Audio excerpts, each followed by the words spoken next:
So once Bruce saved me with that blood transfusion, voila, She-Hulk took center stage. We know that the show will have Bruce Banner, Wong, and Daredevil, and each of the 4 episodes I've seen so far has had guest stars.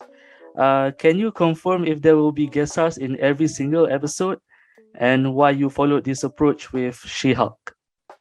There won't be guest stars from the MCU in every single episode, but we've also pulled a lot of characters from Marvel Comics that we've never seen before in the MCU, and it'll be their debut into the Marvel Cinematic Universe in our show, which is really exciting. And I think that's just a result of the format of the show, because it is a half-hour legal comedy. We kind of have this built-in format that lends itself to a lot of cameos, because there's a lot of lawsuits that we're dealing with this law firm. So naturally, we would have people who are behind those lawsuits. Were there anyone you wanted to use but couldn't for whatever reason? There were a lot of people we wanted to use that we couldn't. Usually when we pull from the comics, anytime we were told we couldn't use a character from the comics, it would be one of 2 reasons. The first reason would be there was a rights issue with the use of the character, or the other reason is that Marvel already had other plans for that character, and so that's why we couldn't use them. How did you balance the meta breaking the fourth wall elements with the legal courtroom drama in the show?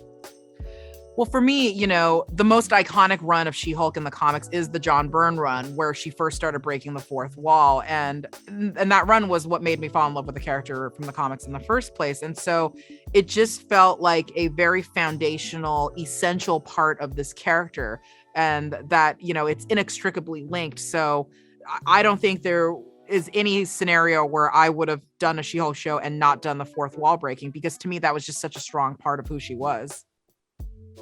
I noticed for She-Hulk, every episode had unique artwork for the end credits.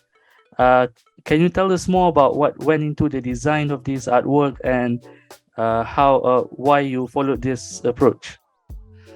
So our end credits were done by a company called Aspect Ratio, and they came in and they pitched the idea of doing courtroom sketches for our main on end titles. And when we heard that, we just thought, oh my God, that's genius. Why didn't we think of that? Now we feel stupid because we should have thought of that. It's so clear and obvious that is the perfect way to do it.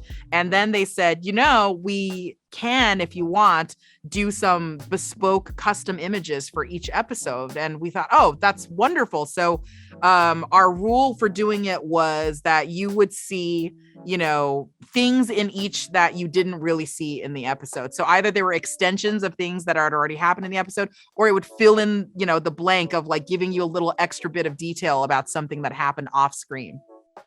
So what were the biggest challenges of working on the show besides the CGI and balancing the meta jokes?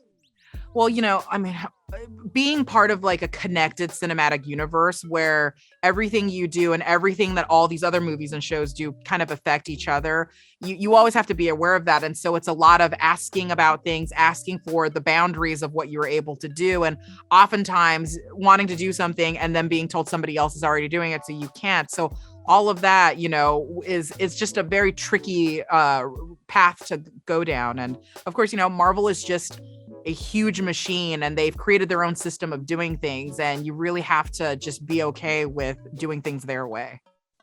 Thank you. Thank you. Nice to meet you.